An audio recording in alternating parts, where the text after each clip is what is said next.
Bible పైకెత్తి Bible course పాడుకున్నాం. యేసు నాతో మాట్లాడాలి, యేసు నాతో మాట్లాడయ్యా, యేసు నాతో మాట్లాడయ్యా, యేసు నాతో మాట్లాడయ్యా, యేసు నాతో మాట్లాడయ్యా. అనుదినం జనం నీదు శక్తి నాకు అవసరము, యేసు నాతో మాట్లాడయ్యా. అనుదినం జనం నీదు శక్తి నాకు అవసరము, యేసు నాతో మాట్లాడయ్యా, యేసు నాతో మాట్లాడయ్యా, యేసు నాతో మాట్లాడయ్యా. బైబిల్ తెచ్చిన వారు దశగ్రంథం 51వ అధ్యాయం 10వ వచనాన్ని చదువుకుందాం. దశగ్రంథం 51వ అధ్యాయం 10వ వచనాన్ని చదువుకుందాం.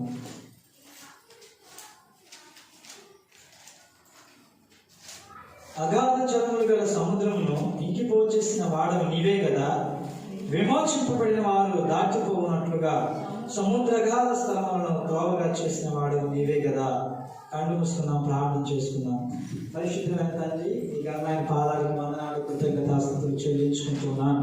ప్రభా, ఈ యొక్క ఉదయకాల సమయంలో మీ సన్నిధిలోనికి వచ్చిన మమ్మల్ని జ్ఞాపకం చేసుకోమని ప్రార్థిస్తున్నాను. ప్రభా, దేవా, మాకు కావలసినటువంటి మాటలను దేవాన్ని విడుదల చేయమని ప్రార్థిస్తున్నాను. నీ మాటలు వచ్చి ప్రభా, నీ ఆత్మతో నన్ను నింపి దేవ మా హృదయాలను తెలియచేసి మాకు కావలసినటువంటి మాటను దయచేసి దేవా, నీవే జీవజల నదులుగా మాలో నుండి ప్రవహించి దేవా, నీకు మహిమకరంగా దేవా నన్ను నీ సిలువ చాటును మరుగుపరుచుకొని నీ ఒక్కడివే మహిమకరత ప్రభావం పొందుకోమని యేసు నామములో అడిగి వేడుకొంచున్నాము తండ్రి. ఆమేన్.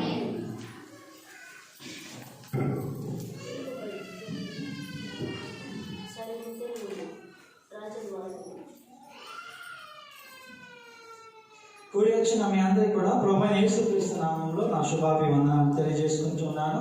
ఈరోజు దినాన మనం ఆదివారం యొక్క ఆరాధన వర్తమానంలో మనం చూసుకోబోయే ముందు మనం చూసుకోబోతుంది ఏంటంటే, దేవుడు మనకి ఇచ్చినటువంటి ఆ మహిమ కొరకు ఈరోజు మనము చూడబోతున్నాం.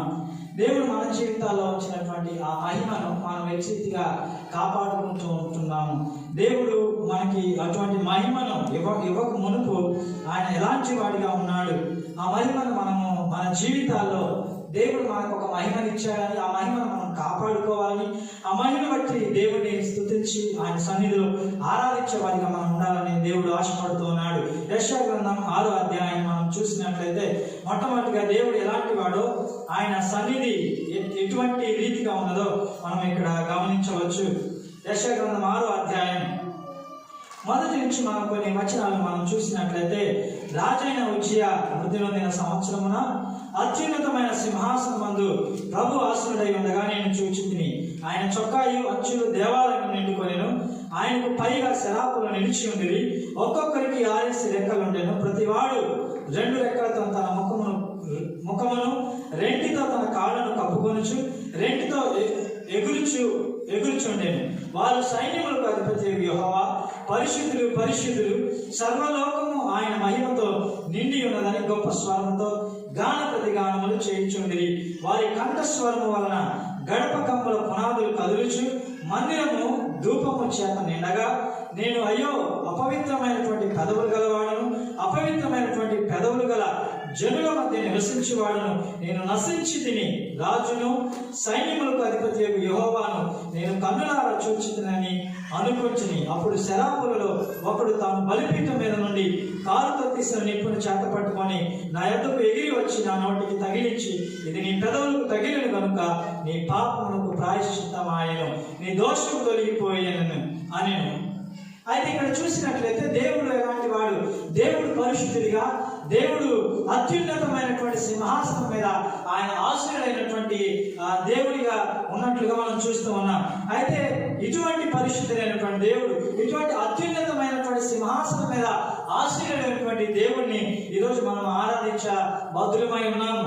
అటువంటి దేవుడిని అక్కడ ఉన్నటువంటి శరాపులు, కెరూబులు, ఇక్కడ వేవేల దూత గణాంగము, అలాగే 24 పెద్దలు అందరూ కూడా దేవుణ్ణి స్తుతిస్తూ ఆయన నామాన్ని హెచ్చిస్తూ ఉన్నారు. పరిశుద్ధుడు పరిశుద్ధుడు అని ఆయన్ని కొనియాడుతూ ఆయన్ని గాన ప్రతిగానాలు చేస్తూ ఉన్నారు. అటువంటి సమయంలో ఇక్కడ ఉన్నటువంటి శరాపులు అనేటువంటి వారు గొప్పవారు. వారు దేవుణ్ణి ఎల్లప్పుడూ స్తుతించేటువంటి వారు, వారు ఎల్లప్పుడూ కూడా దేవుణ్ణి ఆరాధించేటువంటి వారు. అయితే అలాంటి శరాపులు అయినటువంటి వారు కూడా వారికి ఇవ్వబడినటువంటి 6 రెక్కల్లో ఒక 2 రెక్కలు ఏంటి, తమ ముఖమును కప్పుకుంటున్నాయి. ఒక 2 రెక్కలతో తమ కాళ్ళని కప్పుకుంటున్నాయి. ఒక 2 రెక్కలతో అవి ఎగిరేవిగా ఉన్నాయి. ఎందుకు 2 రెక్కలతో ముఖాన్ని కప్పుకుంటున్నాయి? ఎందుకు 2 రెక్కలతో తన కాళ్ళని కప్పుకుంటున్నాయి? ఎందుకు 2 రెక్కలతో ఎగరగలుగుతున్నాయి అంటే 2 రెక్కలు సహజంగా పక్షులు ఎగరడానికి 2 రెక్కలు కావాలి.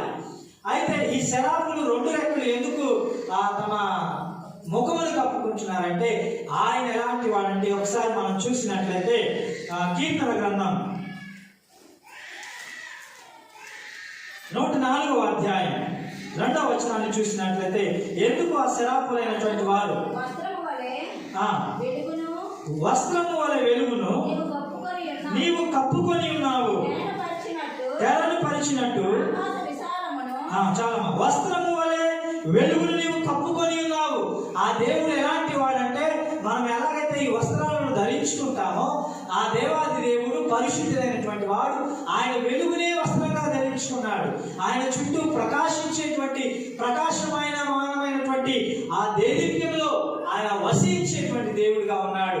అందుకని అక్కడ ఉన్నటువంటి శరాపులు ఆ దేవుడి యొక్క ముఖమును చూడలేక ఆ 2 రెక్కలతో వాటి యొక్క ముఖమును కప్పుకుంటున్నాయి. కాబట్టి మనము నీవు నేను ఆరాధించేటువంటి దేవుడు, నీవు నేను పూజించేటువంటి దేవుడు ఎట్టివాడై ఉన్నాడో మనం గ్రహించాలి.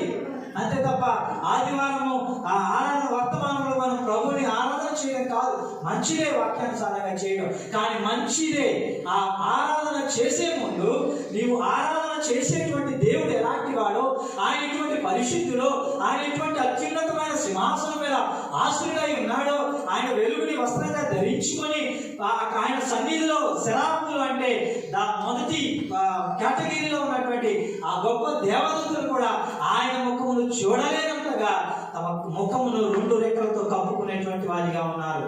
అంటే అంత వెలుగులో, అంత ప్రకాశమానమైనటువంటి ఆ గొప్ప వెలుగులో విశ్రించేటువంటి దేవుణ్ణి ఈరోజు నేను ఆరాధన చేయబోతున్నాను. ఈరోజు నేను అటువంటి దేవుడిని నేను కలుసుకోబోతున్నాను.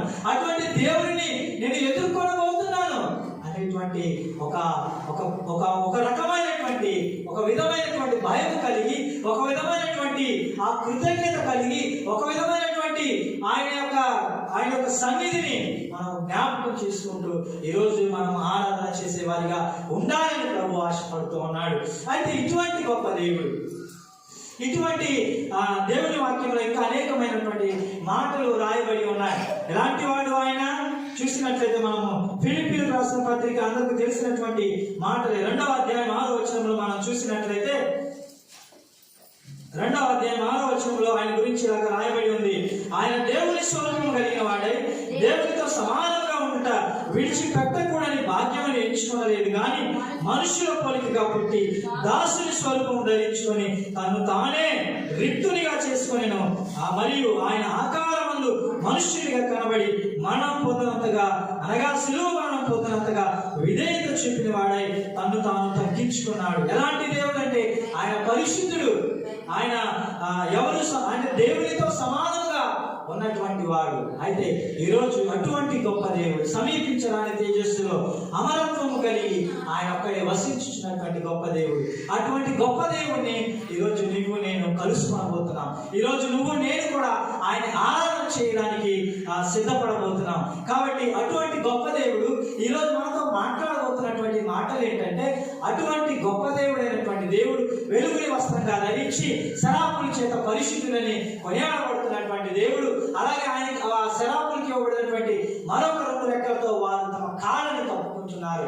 అంటే ఆయన సన్నిధిలో తమ యొక్క జీవితాన్ని, తమ యొక్క చెడుతనాన్ని కానీ లేదంటే తమ యొక్క బ్రతుకుల్ని కానీ తమ యొక్క దుష్టత్వాన్ని కానీ ఆయన సన్నిధిలో కనబడకుండా వారు, ఎందుకంటే ఆయన పరిశుద్ధుడైన వాడు కనుక వారి కాళ్ళు కానీ వారి యొక్క శరీరం కానీ, అందుకని యాజకులైన వారు ఆ యొక్క మందిరంలోకి వెళుతున్నప్పుడు వారి యొక్క వస్త్రధారణ ఇలా ఉండాలని, అవి ఏవి కూడా దేవుడికి కనిపించేవిగా, వారి దిశలు దేవుడికి కనిపించే వాగా ఉండకూడదని దేవుడు ఆశపడి ఆ అహరోనికి వారి యొక్క యాజక వస్త్రాలని దేవుడు నిర్మించిన వాడిగా ఉన్నాడు. మొదటిగా ఆయన వెలుగుని అవి చూడలేక తమ కన్నులు కప్పుకొని ఉన్నాయి, ఎందుకంటే ఆయన ప్రకాశమానమైనటువంటి గొప్ప దేవుడు. వేవేల సూర్యుల కంటే, కోటి సూర్య కాంతుల కంటే ఆయన మిన్నైనటువంటి దేవుడు. ఆయన ఎవరు సమీపించరానటువంటి దేవుడు, వెలుగుని వస్త్రంగా ధరించినటువంటి ఆ గొప్ప దేవుని ఆ మహిమను ఆ ప్రభావమును అవి చూడలేక కన్నులు మూసుకుంటున్నాయి. ఈరోజు నా పరిస్థితుల్లో మనం అటువంటి దేవుణ్ణి ఆరాధించబద్దులమై ఉన్నాము. అలాగే రెండు కాళ్ళతో తమ జీవితాలను తమ బ్రతుకులను సరిచేసుకోవాలని, అయ్యో నేను దేవుని సన్నిధికి వస్తున్నప్పుడు, అయ్యో నేను దేవుడిని ఆరాధించబోతున్నప్పుడు నా యొక్క జీవితం ఎలాగుంది, ఆ యొక్క శరాపులు తమ కాళ్ళని కప్పుకుంటూ ఉన్నాయి తమ రెక్కలతో, ఎందుకంటే తమ బ్రతుకుని సరి చేసుకుంటూ ఉన్నాయి. దేవుడిని సమీపించేటప్పుడు నా బ్రతుకులు దేవుని ఎదుట సరైనదిగా ఉండాలని దేవుడు ఆశపడుతూ ఉన్నాడు. అలాగే మనం చూసినట్లయితే అటువంటి గొప్ప దేవుడు ఈ యొక్క ఆదివారం దినాన ఈ సమయంలో దేవుడు ఆశపడుతున్నాడంటే, అటువంటి గొప్ప దేవుడు ఆయన మహిమను మనకి ఇచ్చాడని దేవుడు మాట్లాడుతూ ఉన్నాడు. ఎలాగ ఇచ్చాడో మాటలు చూద్దాం. యోహాను సువార్త 17వ అధ్యాయం 22వ వచనాన్ని మనం చదువుకుందాం. యోహాను సువార్త 17వ అధ్యాయం 22వ వచనాన్ని మనం చూద్దాం. మనం ఏకమై ఉన్నలాగున వారు ఏకమై ఉండవలనని నీవు నాకు అనుగ్రహించిన మహిమను నేను వారికి ఇచ్చితిని. వారి యందు నేనును నా యందు నీవును ఉండులాగున వారు ఉండుట వలన వారు సంపూర్ణులుగా చేయబడి ఏకముగా ఉన్నందున నీవు నన్ను పంపితివనియు, నీవు నన్ను ప్రేమించినట్టే వారిని కూడా ప్రేమించితివనియు లోకము తెలుసుకున్నట్లు నాకు అనుగ్రహించిన మహిమను వారికి ఇచ్చితిని. అయితే యేసుక్రీస్తు ప్రభు ఈ లోకానికి వచ్చిన తర్వాత ఆయన మహిమను మనకిచ్చాడు. ఈ రోజు మనం ఆరాధన చేయబోయేటువంటి అంశం ఏంటంటే, దేవుడు మనకిచ్చినటువంటి ఆ మహిమను గురించి దేవుడిని స్తుతిస్తూ, దేవుడిని ఆరాధన చేస్తూ, దేవుడు నాకు ఇచ్చినటువంటి మహిమను నేను కాపాడుకుంటున్నానా లేదా, ఆ మహిమ నా నుంచి దూరంగా వెళ్ళిపోయిందా లేదా, ప్రభువా నీవు ఇచ్చినటువంటి ఆ మహిమ ఏంటంటే, యేసుక్రీస్తు ప్రభు ఇక్కడ చెప్పబడుతున్నటువంటి మాటలు, ఆయన తన మహిమను మనకి ఇచ్చాడు. తండ్రి ఏదైతే తన మహిమను కుమారునికి ఇచ్చాడో అదే మహిమను యేసుక్రీస్తు ప్రభు నీకు నాకు తన మహిమను ఇచ్చాడు. ఆయన మహిమను ఇవ్వట అంటే ఆయన ఆత్మను మనలో ఉంచుట, ఆయనే తను తానుగా మన కొరకు అప్పగించుకుంట. ఎందుకంటే యేసుక్రీస్తు ప్రభు ఎలాంటి వాడు అంటే, కొరింథీయులకు రాసినటువంటి పత్రికలో అపోస్తలుడైన పౌలు ఆయన గురించి మాట్లాడుతూ ఆయన గురించి చెప్తున్నటువంటి మాటలు, అయ్యో ఆ మాటలు మనం చూసినట్లయితే కొరింథీయులకు రాసిన పత్రిక 2వ అధ్యాయం 8వ వచనం.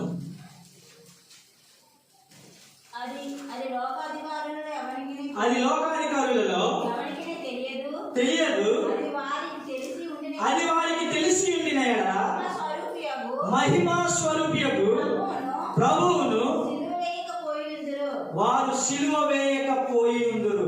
మహిమా స్వరూపియగు ప్రభువుని అంటే యేసుక్రీస్తు ప్రభు ఎవరంటే, ఆయన మహిమా స్వరూపుడు, ఆయన మహిమతో నిండినవాడు.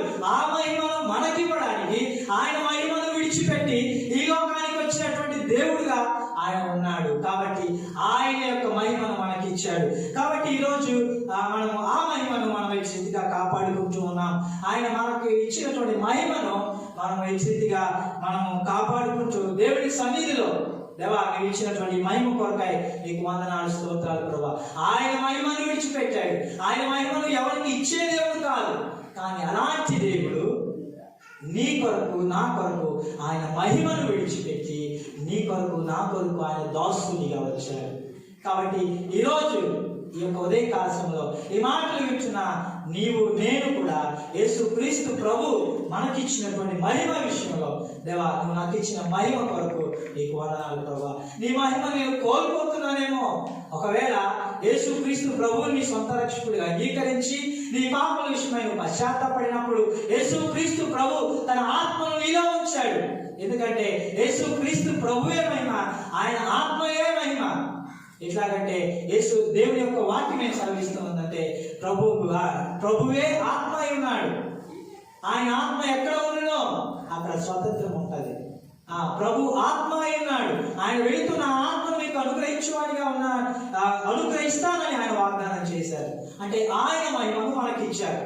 అంటే మనము ఎలాంటి వారమంటే మనము మహిమా స్వరూపుడైనటువంటి యేసుక్రీస్తు పోలికలో మనం చేయబడిన వారంగా ఉన్నాము. ఆయన మహిమను ధరించుకున్న వారంగా ఉన్నాము. ఒకవేళ ఈరోజు నీ నా జీవితాల్లో యేసుక్రీస్తు మహిమను మనము కాదనకుండా మనం ఉంచున్నట్లయితే అయితే బైబిల్ గ్రంథంలో ఒక సంఘటన చోటు చేసుకుంది. అయితే దేవుడు వారికి మహిమను అంటే దేవుడు వారి మధ్యలో వసిస్తూ ఉన్నాడు. దేవుడు వారి మధ్యలో నివసిస్తున్నటువంటి సమయంలో ఒకనొక సమయంలో దేవుడు వారిని విడిచిపెట్టిన వారిగా ఉంచున్నాడు. ఒకసారి మనం చూద్దాం. సమూయేలు గ్రంథం మొదటి గ్రంథం 2వ అధ్యాయంలో మనం చూసినట్లయితే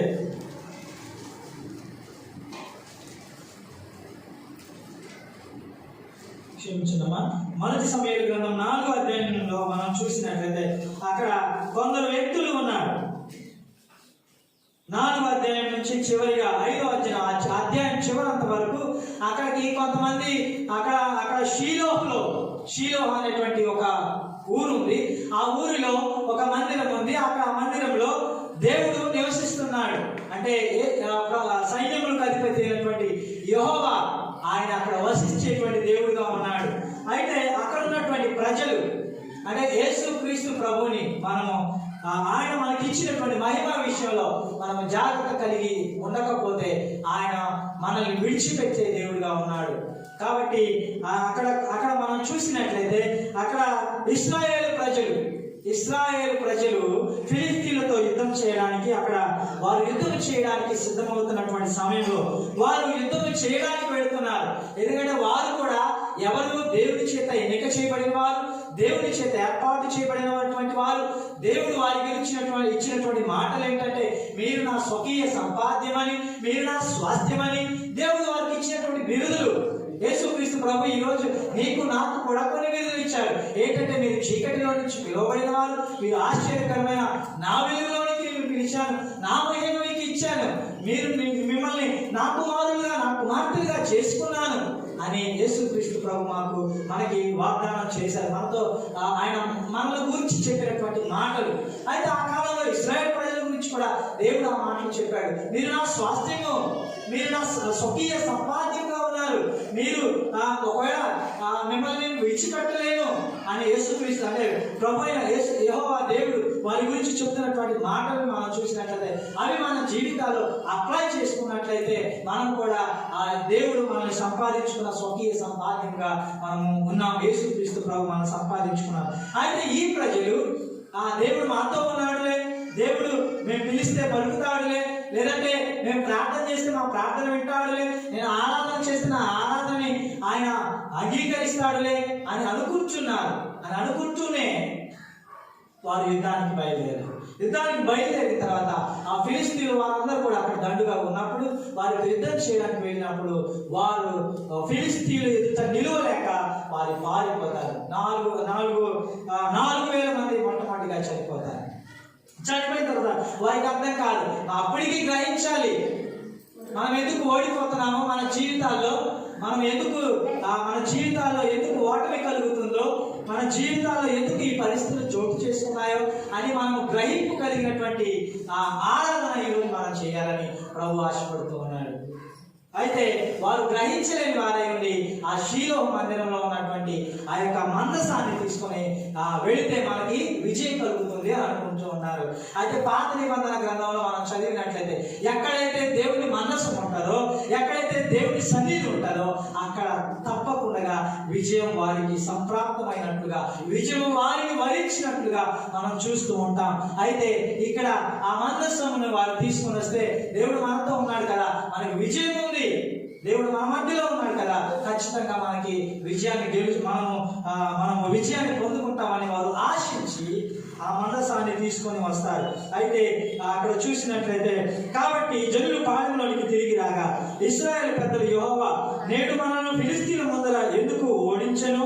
షీలోహులో ఉన్న యెహోవా నిబంధన మందసమును మనం తీసుకొని మన మధ్య ఉంచుకుందుము రండి, అది మన మధ్య ఉండిన ఎడల అది మన శత్రువుల చేతిలో నుండి మనల్ని రక్షించునని. కాబట్టి జనులు షీలోహునకు కొందరిని పంపి అక్కడి నుండి కెరూబుల మధ్య ఆసీనుడైండు సైన్యములకు అధిపతి యెహోవా నిబంధన మందసమును తెప్పించి ఏలి యొక్క ఇద్దరు కుమారులైన హోఫ్ని ఫీనెహాసులు అక్కడనే దేవుని నిబంధన మందసమునంతా ఉండేది. యెహోవా నిబంధన మందసము దండులోనికి రాగా ఇశ్రాయేలు వారందరూ భూమి ప్రతిధ్వనించినంతగా గొప్ప కేకలు వేసిరి.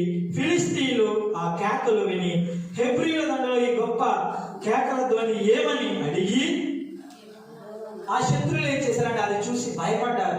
ఏంటి ఇంత వీరు పెద్దగా కేక వేస్తున్నారు, భూమి ప్రతిధ్వనించిగా, అంటే రీసౌండ్ అంటారు, ఈకో.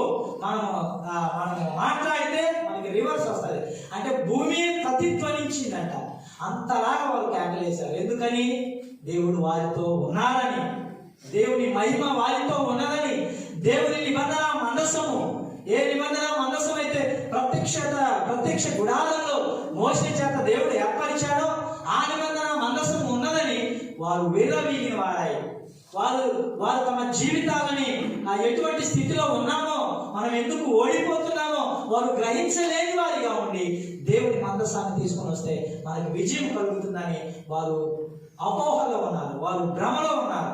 కాబట్టి వారు గొప్ప కేక వేసినప్పుడు అక్కడ నేను చదువుతున్నప్పుడు దేవుడు నాతో కొన్ని తెలియచేసినటువంటి మాటలు అంటే, వారు జడిసి దేవుని దండిలోనికి వచ్చననుకొని వారు జడిసిపోయారు. దేవుడే, సాక్షాత్తు దేవుడే దండులోనికి వచ్చిననుకొని, అయ్యో మనకు శ్రమ ఇంతకు మునుపు వారిలా సంభ్రమింపలేదు, అయ్యయ్యో మహాశూరుడకు ఈ దేవుని చేతిలో నుండి మనల్ని ఎవరు విడిపింపగలరు?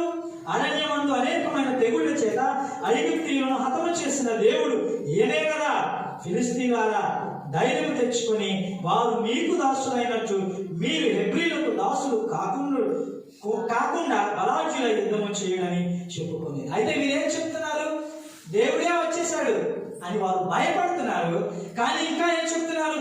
ఆయన ఐగుప్తు దేశంలో నుండి ఆ అనేకమైన తెగుళ్ళ చేత, ఆయన యొక్క బాహుబలము చేత, ఆయన చాచిన చేతి చేత, ఆయన ముఖ కాంతియే, ఆయన బాహుబలమే, ఆయన దక్షిణ హస్తమే ఇశ్రాయేలు ప్రజలకు విజయాన్ని ఇచ్చింది. ఈరోజు నా జీవితాల్లో కూడా దేవుడు అటువంటి విజయాన్ని మనకి ఇచ్చేది వారిగా ఉన్నాడు. ఆల్రెడీ ఆయన అనుగ్రహించాడు. అయితే ఈరోజు మనం ఆరాధన ఎలా చేయాలంటే, అటువంటి ఆయన ముఖ కాంతి చేత, ఆయన దక్షిణ హస్తము చేత, ఆయన బాహువు చేత ఆయన వారిని నడిపించినటువంటి ఆ దేవుడే కదా ఈ దాంట్లోకి వచ్చాడు. ఇక మనం how can we stand before the God, how terrible it is, ఎంత భయంకరం ఇది అని వారు భయపడుతున్నప్పుడు కూడా స్టిల్ దే ఎంకరేజ్ దేశాలు, వారు తమను తాను ప్రోత్సాహపరుచుకుంటున్నారు. శత్రువులు భయపడుతున్నారు కానీ ధైర్యం తెచ్చుకుని వారితో యుద్ధం చేయమంటున్నారు.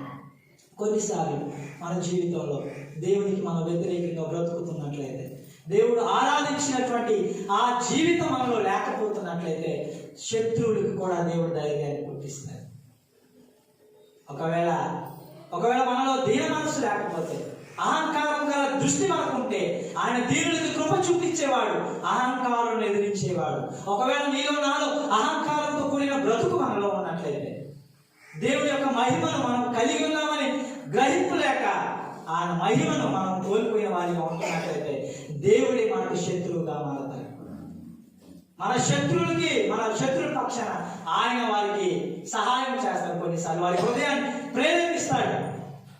ఈ ఫిలిష్తీయులు వారి హృదయం తాము ప్రోత్సాహపరుచుకొని తిరిగి వారితో యుద్ధం చేయడానికి వెళ్తున్నారు. అయితే ఈ యొక్క ఇశ్రాయేలు ప్రజలు తమను గ్రహించలేని వారిగా ఉండి తిరిగి యుద్ధం చేసినప్పుడు వారు ఫిలిష్తీయుల ముందు వారు ఏం చేశారు? నిలువబడలేకపోయారు. ఆ తర్వాత మనం వచనాల్లో చూసినట్లయితే ఫిలిష్తీయులు అక్కడ ఒక రాయబడి ఉన్నటువంటి మాట ఏంటంటే, అక్కడ గొప్ప వధ జరిగింది.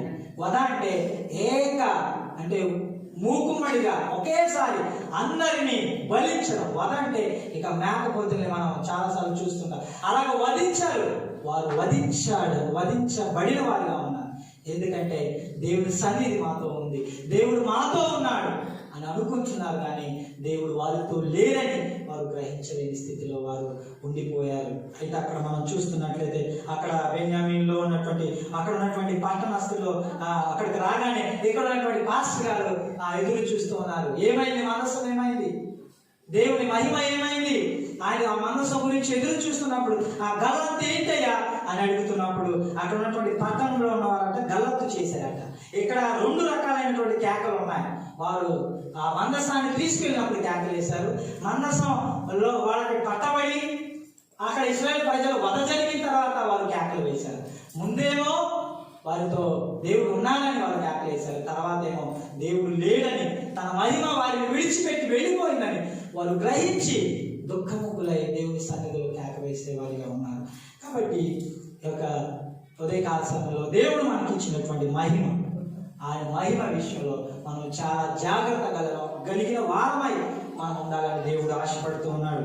కాబట్టి ఆ మహిమ ఎప్పుడైతే ఈ మాట విన్నారో, ఎప్పుడైతే అక్కడికి వచ్చినటువంటి అతను చెప్తూ ఉంటాడు ఆ యొక్క మనుషుడు యుద్ధంలో నుండి వచ్చిన వాడను నేను యుద్ధంలో నుండి పరిగెత్తి వచ్చిందని ఏలితో అనగా అతడు నాయన అక్కడ ఏమి జరిగినని అడిగిన. అందుకు అతడు ఇశ్రాయేలు ఫిలిష్తీయుల ముందర నిలువలేక పారిపోయేది.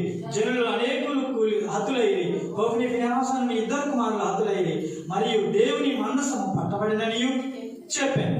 దేవుని మందసం అన్న మాట అతడు పలుకగానే ఏలి ద్వారం దగ్గర ఉన్న పీఠం మీద నుండి వెనుకకు పడి మెడ వెలిగి చనిపోయింది. ఇదే ద్వారబంధం ఎదుట ఉన్నప్పుడు అన్న తన జీవితాన్ని దేవుని సన్నిధిలో కుమరించడానికి వచ్చినప్పుడు అదే ద్వారమందు, అదే పీఠమందు, అదే ఆశ్రమందు కూర్చున్నాడు.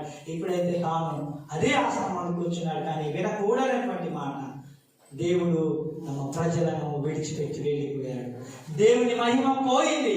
అయితే తన కోడలైనటువంటి ఫినెహాసు తన భార్య గర్భవతి అయి ఆ మాటలు ఉంటది. ఏలి కోడలకు ఫినెహాసు భార్యకు అప్పటికి గర్భం కలిగి కనుప్రొద్దులై ఉండగా దేవుని యొక్క మనసు పట్టబడినని, తన మామయ్య తన పెనిమిటి చనిపోయిందని ఆమె విని నొప్పులు తగిలి మోకాళ్ళ మీదకి కృంగి ప్రసవమాయను. ఆమె మృతి నొందుచుండగా దగ్గర నిశ్చయ స్త్రీలు ఆమెతో భయపడవద్దు, కుమారుని కంచివనిది. కానీ ఆమె ప్రత్యుత్తరం ఇయ్యకయు లక్ష్య పెట్టకయు ఉండినది.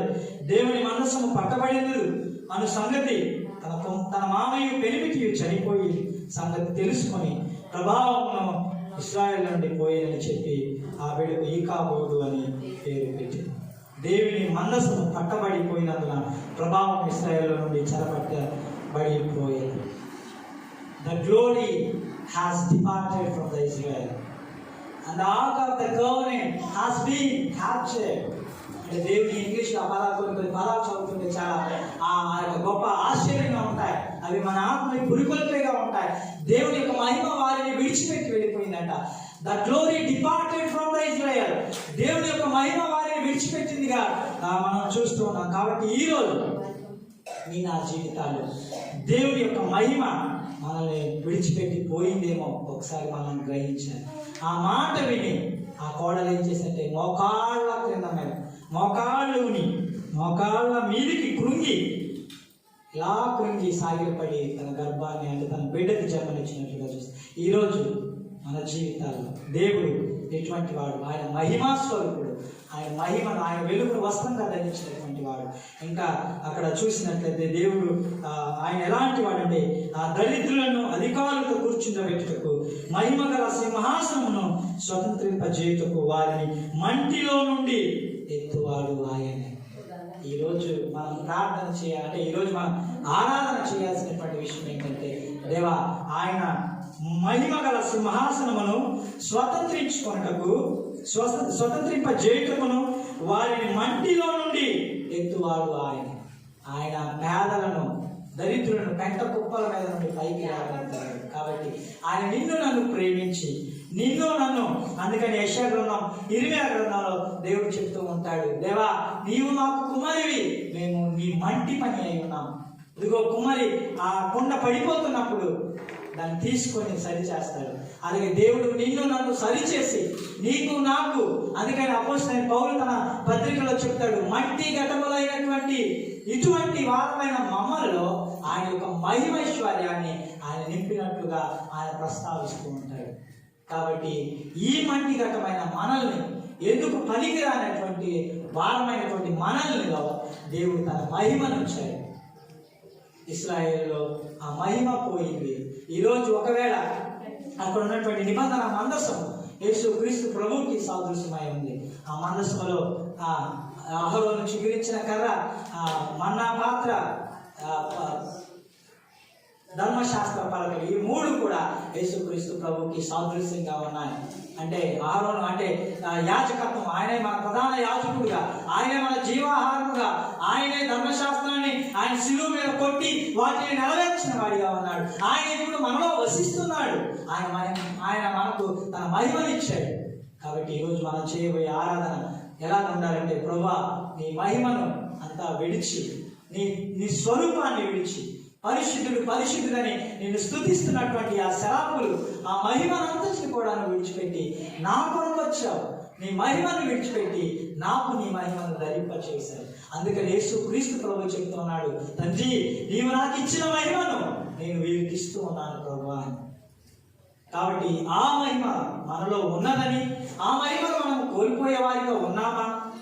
దేవుడు మనకి ఇచ్చినటువంటి మహిమ పట్ల ఆయనను స్తుతించి ఆయనను ఆరాధించే వారిగా ఉండాలని ప్రభు ఆశపడుతూ ఉన్నాడు.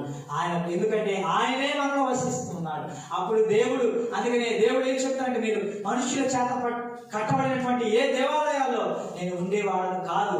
ఈ భూమి నాదే, ఈ ఆకాశం నాదే, ఈ సృష్టి అంతటిని చేసినటువంటి దేవుడు ఎక్కడ ఉండడానికి ఇష్టపడడు, కానీ ఆయన నీ గుడిలో ఉండడానికి ఆయన ఇష్టపడుతున్నాడు. గుడి గోడలలో లేడు దేవుడు, గుడిలో ఉన్నాడు చూడు అని ఒక మంచి స్వార్థికుడు ఒక పాట వేస్తాడు. కాబట్టి అటువంటి దేవుడు నీ గుడిలో ఉంటున్నప్పుడు, నీ హృదయంలో ఆయన వసిస్తూ ఉన్నప్పుడు, ఆ మహిమ స్వరూపమైనటువంటి దేవుని యొక్క మనసాన్ని నువ్వు కలిగి జీవిస్తున్నప్పుడు, ఆ మహిమ నువ్వు విడిచిపెట్టి వెళ్ళిపోయిందా? ఆ మహిమ still it was there and you, అది నీలో నాలో ఉన్నదా? యేసుక్రీస్తు ప్రభుని అంగీకరించిన తర్వాత, అందుకని అపోస్తలుడైన పౌలు చెప్తాడు, ఆయన ఆత్మని ఆర్పవద్దు, పరిశుద్ధాత్మని దుఃఖపరచవద్దు. ఆయన ఆత్మ ఆరిపోతుందంటే దేవుడు మనల్ని విడిచిపెట్టాడు. The glory departed from us. ఆ మహిమ మనల్ని విడిచిపెట్టి వెళ్ళిపోయింది. కాబట్టి ఈరోజు దేవుడు నాకు ఇచ్చినటువంటి ఆ ప్రేరేపణను బట్టి, ప్రభా నేను దేని గురించి చెప్పాలని ప్రభుని ఆశపడినప్పుడు, దేవుడు ఆయన మనకిచ్చినటువంటి మహిమ కొరకు, ఆ మహిమా సింహాసనం మీద రేపు దేవుడు నిన్ను నన్ను కూర్చుండబెట్టుటకై ఆయన వేవేల దూతల చేత కడబోర ధ్వనితో ఆయన రాబోతున్నాడు. ఆయన ఎదుర్కొనబోతున్నప్పుడు ఆ మహిమ మనలో ఉంటేనే మనం ఆయన ఎదుర్కొనగలం. లేదంటే మనం మహిమను కోల్పోయిన వారిగా ఉన్నట్లయితే మనం ఆయన ఎదుర్కొనలేము. కనుక మనం ఈరోజు, దేవా నీవు నాకు ఇచ్చినటువంటి మహిమ విషయంలో నేను నిర్జీతిగా బ్రతుకుతున్నాను. ఆ మహిమ నన్ను విడిచిపెట్టి వెళ్ళిపోయిందా? ఎందుకంటే నీవు మహిమాన్వితుడివి, అత్యున్నత సింహాసనం మీద ఆశీర్వైనటువంటి దేవుడు ప్రభా, వెలుగుని వస్త్రంగా ధరించినటువంటి దేవుడు ప్రభా. ఆ శరాపులు కెరూబులు ఎవరు కూడా నేను చూడలేక తమ రెక్కలతో తమ ముఖాన్ని కప్పుకున్నాయి. వారే చూడలేకపోయినప్పుడు ప్రభా నన్ను చూసేవాడిగా, ఇదిగో అందుకనే ఆ యోహాను చెప్తూ ఉంటాడు, మా చేతులు వేటిని తాకి చూచాను, మా చెవులు వేటిని వినను, వాటిని మీకు తెలియజేస్తూ ఉన్నాం. ఆ మహిమను వారు తాకి చూశారు. ఆ మహిమా స్వరూపియకు యేసు క్రీస్తుని ప్రభుని వారు అనుభవించారు. అందుకని తండ్రి ఆ యేసు క్రీస్తు ప్రభు తన మహిమను మనలో పెట్టాడు. ఆయన మహిమే, ఆయన మనలో పెట్టిన ఆత్మ ఆయన మనలో వసిస్తూ ఉన్నాడు. ఒకవేళ మనం ఆత్మ ఆర్పిన వారిగా ఉన్నట్లయితే మనం ఎంత ఆరాధన చేసినప్పటికీ కూడా దేవుడు ఆ ఆరాధనని ఆగ్రహించే వారిగా ఆయన ఉండడు. కానీ మనం కూడా ఇశ్రాయేలు వలె మన చెడు నడతన కలిగి వారిని ఒకవేళ మనం ఆరాధన చేసినట్లయితే అది వ్యర్థమని దేవుడు చెప్తూ ఉన్నాడు. కాబట్టి ఆయన ఇచ్చిన మహిమను బట్టి, ఎటువంటి మహిమ అంటే ఆయన గొప్పవాడు, ఆ మహిమ మనకి ఇచ్చాడు. ఎటువంటి వారము, మట్టి వారమైనటువంటి మనకి, మట్టితో సమానులమైనటువంటి వారికి, మట్టిని తీసుకెళ్ళి అక్కడ పెడితే ఎవరు పడుతాము. సో అటువంటి పనికిరానటువంటి వారికి మనల్ని ఆయన బీదలమైనటువంటి మనకి ఆ మహిమను మనకి ఇచ్చారు. ఆ మహిమను మనం కొనియాడుతూ, ఆ మహిమను మనం జ్ఞాపకం చేసుకుంటూ, ఆ మహిమను మనం స్పృశిస్తూ, దాన్ని తాకుతూ, ప్రభా ఆ మహిమకు నేను యోగ్యుడి కాదు ప్రభా, ఆ మహిమను నాకు ఇచ్చుటకు నేను యోగ్యతనాలు లేదు, అయినప్పటికీ కూడా నాకు ఇచ్చావు ప్రభా. ఆ మహిమను బట్టి నేను స్థుతిస్తూ ఉన్నాను. ఆ మహిమ నా నుండి కోల్పోకుండా నేను ఉన్నట్లుగా నాకు సహాయం చేయమని దేవుణ్ణి మనం ఆరాధిస్తూ ఆ మహిమను నా నుంచి తీసివేయి ప్రభా. ఒకవేళ వెళ్ళిపోయినట్లయితే ఆ మహిమను తిరిగి మళ్ళా మన పాప విషయం పశ్చాత్తపడి ఆ మహిమను పొందుకున్నట్లుగా మనం దేవుడికి ఆరాధన చేయవారిగా మనం దేవుడి మాటలు దీవించి ఆశీర్వదించును గాక.